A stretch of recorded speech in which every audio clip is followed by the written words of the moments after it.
Apa itu kanker serviks? Kanker serviks adalah kanker yang terjadi pada leher rahim wanita yang menghubungkan antara rahim dan vagina. Menurut data dari WHO, setiap tahunnya di seluruh dunia, didapatkan 4.900 perempuan didiagnosa menderita kanker serviks, dan 240.000 diantaranya meninggal dunia, dan hampir 80% terjadi di negara berkembang termasuk Indonesia. Di Indonesia sendiri terdapat kurang lebih 41 kasus kanker serviks setiap tahunnya, dan jumlah yang meninggal kurang lebih sekitar mencapai 20 kasus setiap harinya. Apa penyebab kanker serviks? Penyebab kanker serviks 99,7% disebabkan oleh HPV Human Papillomavirus. HPV tipe 16 dan 18 merupakan penyebab utama pada 70% kasus kanker serviks di dunia. Penularan virus HPV bisa terjadi melalui hubungan seksual, terutama dilakukan dengan berganti-ganti pasangan. Beberapa faktor yang mempengaruhi terkena kanker serviks yaitu 1. Berganti-ganti pasangan. Meski demikian, apabila Anda tidak berganti-ganti pasangan, risiko penularan HPV tetap bisa terjadi pada seseorang yang aktif secara seksual. Tetapi hubungan seksual pada satu pasangan mengurangi risiko terkena kanker serviks. Semua wanita yang pernah melakukan hubungan seksual berisiko terkena kanker serviks.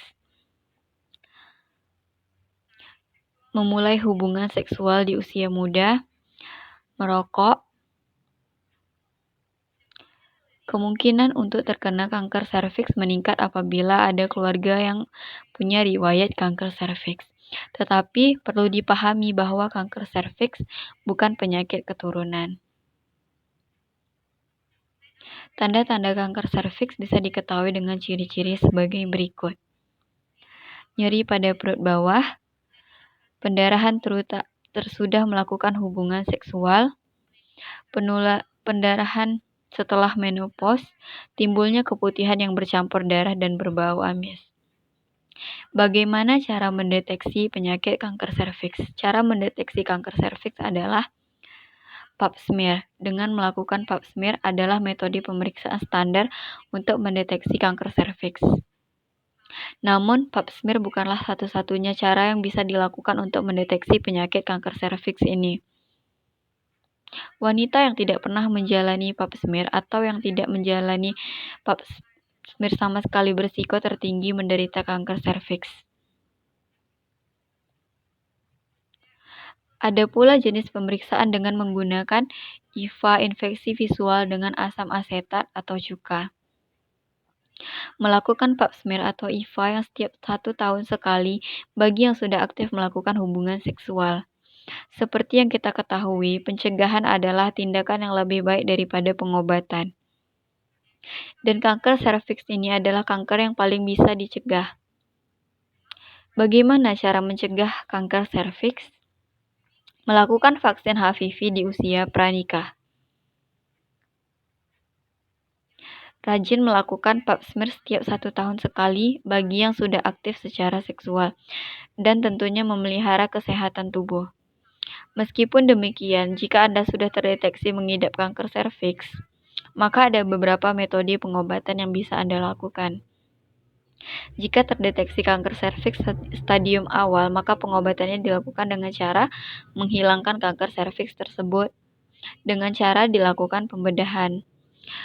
Baik pembedahan laser, listrik dengan cara pembekuan dan pembuangan jaringan kanker serviks. Untuk kasus kanker serviks stadium akhir akan dilakukan operasi pengangkatan kandungan atau histerektomi secara menyeluruh agar kanker tidak berkembang luas. Namun, jika sudah terdeteksi cukup parah, tiada ada lain kecuali dengan kemoterapi atau radiasi. Semakin dini mengobati kanker serviks, maka kesempatan untuk sembuh semakin besar. Untuk itu, mari kita mencegah penularan kanker serviks. Palliative care. Palliative care adalah pelayanan kepada pasien yang penyakitnya sudah tidak bereaksi terhadap pengobatan kuratif atau penyakit yang sudah tidak ada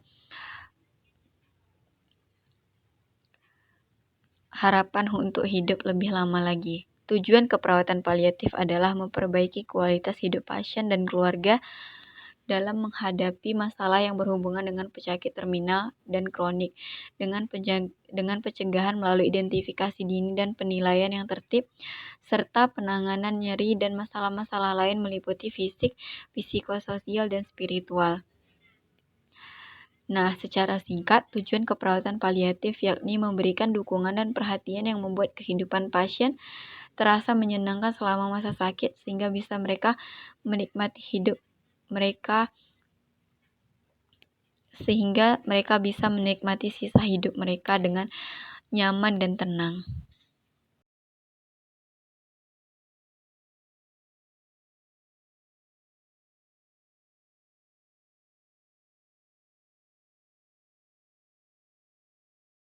Selamat pagi, Bu. Pagi, Sus. Perkenalkan, nama saya Indah Lestari. Saya dari pihak klinik Mega.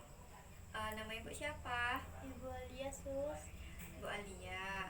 Oh, biasa dipanggil siapa? Alia juga, Sus. Oh, Ibu Alia. Saya di sini yang bertugas untuk melakukan perawatan kepada Ibu. Selanjutnya, semenjak Ibu dipindahkan dari rumah sakit pusat hingga melakukan perawatan di rumah. Kalau saya boleh tahu, bagaimana keluhan Ibu hari ini? Saya merasa nyeri, mual, muntah, Sus. Oh, begitu. Ibu sudah makan hari ini? Sudah, Sus. Baiklah, kalau begitu saya akan mulai melakukan perawatan kepada Ibu. Apakah Ibu bersedia? Iya, saya bersedia, Sus. Tak lama kok, Bu. Kurang lebih waktunya hanya 10 menit, 10 sampai 15 menit. Apakah ada yang Ibu ingin Ibu tanyakan? Tidak, Sus. Oke, baiklah, Bu. Kalau begitu saya persiapkan alat terlebih dahulu ya, Bu. Baiklah, Sus. Nah, Bu, tadi kan Ibu bilang Ibu merasakan nyeri. Kalau boleh saya tahu, lokasi nyerinya di bagian mana ya, Bu? Di perut, Sus. Apakah Ibu sudah minum obat nyeri hari ini? Sudah, Sus, tapi nyerinya tidak pakai reda-reda. Oh, tidak reda ya, Bu. Sudah berapa hari Ibu merasakan nyeri? Sudah agak lama, Sus. Kalau dari 1 sampai 10, kira-kira gejala nyeri Ibu di angka berapa? Di angka 8, Sus. Yang ke-8. Nyerinya tidak hilang-hilang ya, Bu? Iya, Sus. Oke lah, kalau begitu saya akan melakukan teknik relaksasi untuk mengurangi rasa nyeri di bagian perut Ibu. Apakah Ibu bersedia? Iya, Sus, saya bersedia. Baiklah, Bu, teknik pertama dinamakan dengan progressive muscle relaxation atau disebut dengan PML.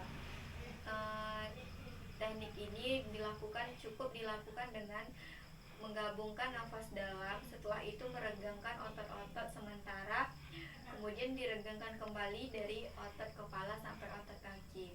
Tujuannya untuk memberikan rasa tenang, rasa nyaman, dan mengurangi nyeri yang Ibu rasakan. Untuk teknik terapi yang kedua, kita menggunakan teknik guide imajinasi ditambah aromaterapi relaxation. Kenapa di sini kita menggunakan aromaterapi? Karena aromaterapi berfungsi untuk memberikan rasa nyaman, ketenangan, menghilangkan rasa cemas kepada Ibu agar rasa nyeri Ibu berkurang. Kemudian nanti saya akan mengajarkan Ibu untuk berimajinasi agar rasa nyeri yang Ibu rasakan sedikit berkurang. Apakah Ibu bersedia? Iya, Sus. Untuk teknik terapi yang ketiga, kita menggunakan teknik terapi selected musik individually atau kita biasa menyebutnya dengan teknik selimut, di mana teknik ini lebih mudah untuk dilakukan dan lebih banyak dipilih oleh pasien.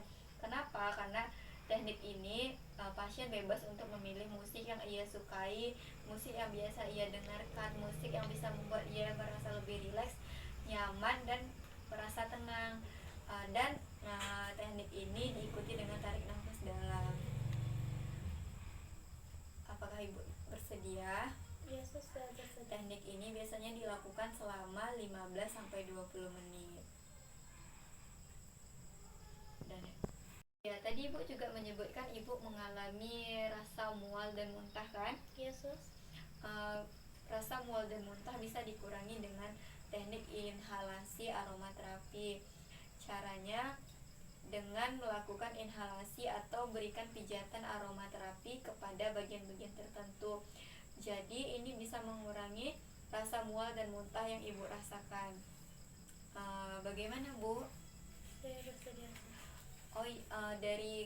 Dari beberapa terapi yang saya sebutkan tadi, ibu mau coba melakukan terapi yang mana? Yang musik sus. Oh, yang musik. Musik apa yang biasa ibu dengarkan? Yang sering ibu dengarkan? Musik apa? Murota sus. Oh, musik meronta. Baiklah Bu, ibu bisa mendengarkan. Saya akan putar musik meronta